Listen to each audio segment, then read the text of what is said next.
The U.S. President, Joe Biden, has backed the International Criminal Court's decision to issue an arrest warrant for Vladimir Putin over his role in the abduction of Ukrainian children, saying it was justified.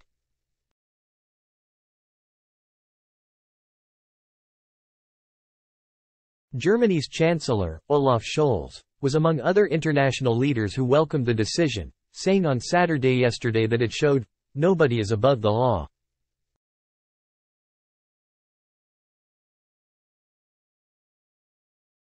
Thousands of Ukrainian children have been forcibly deported to Russia, where many have been adopted by Russian families.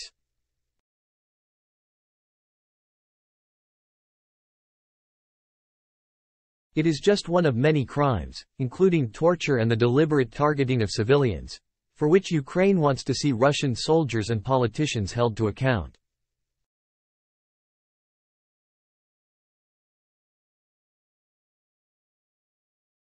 Volodymyr Zelensky, Ukraine's president, hailed it as a historic decision, from which historic responsibility will begin.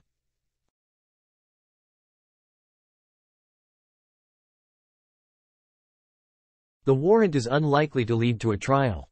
Putin cannot be tried in absentia, and can only be arrested if he travels to one of the 123 countries that are members of the ICC.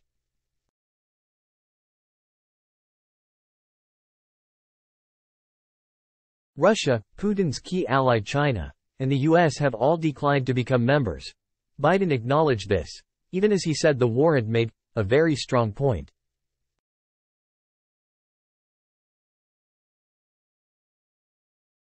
This marks the first time the court has issued an arrest warrant against the leader of one of the 5 permanent members of the UN Security Council.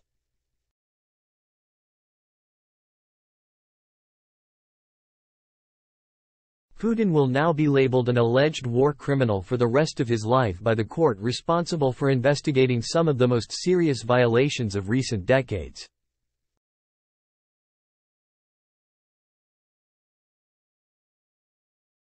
It puts him in the same company as infamous figures such as Slobodan Milosevic, the former president of Yugoslavia, and the former Sudanese dictator Omar al-Bashir.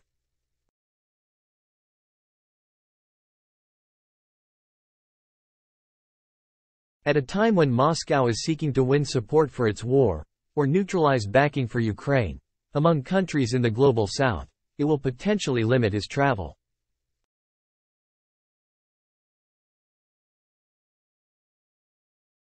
However, ICC member countries do not have to enforce arrest warrants, and have declined to do so in the past.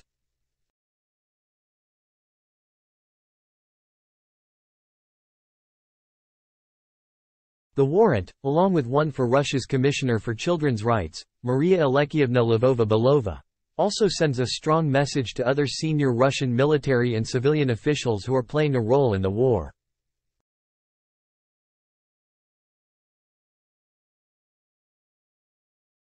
It is now clear they can be held accountable for what they are doing, by lawyers who are closely monitoring events in Ukraine.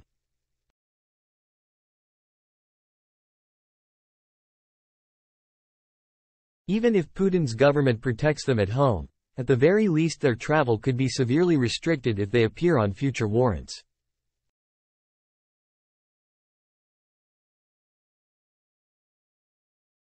In the UK, the Labour Party leader, Keir Starmer, said the decision sent an important message.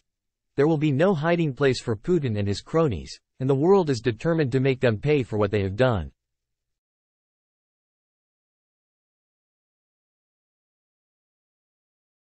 He also suggested more warrants were likely to follow. These cases are just the tip of the iceberg.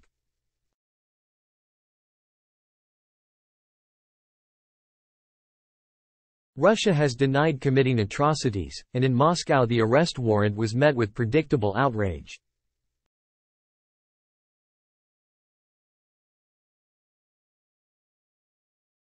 Pro-Putin figures presented it as evidence that Washington was pushing for regime change in the country, even though the U.S. is not a member of the ICC.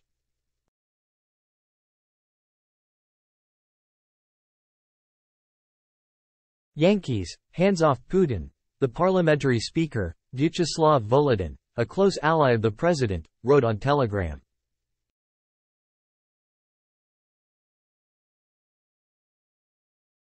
We regard any attacks on the President of the Russian Federation as aggression against our country.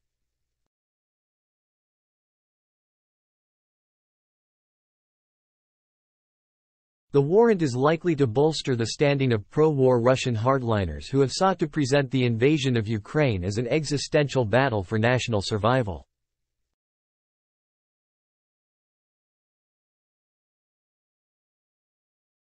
All pro-Western liberal forces who looked for compromise with the West will be fired, wrote Sergei Markov, a pro-Putin political analyst and former Kremlin advisor.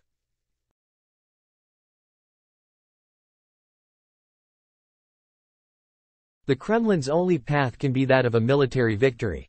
The Russian opposition, which has largely fled abroad since the start of the war, hailed Friday's announcement.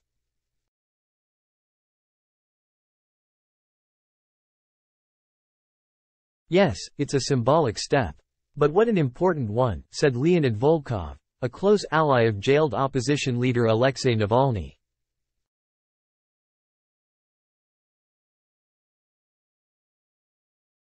And while Putin's opponents acknowledged that the warrant would make little difference to the Russian leader's status, they welcomed the decision as an appropriate response to his likely role in the abduction of children.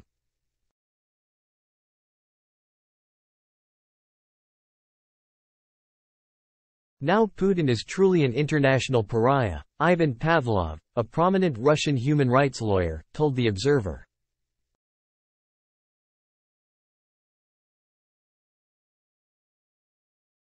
I exclude the possibility that the deportation of Ukrainian children was carried out without his knowledge, without his consent and without his order.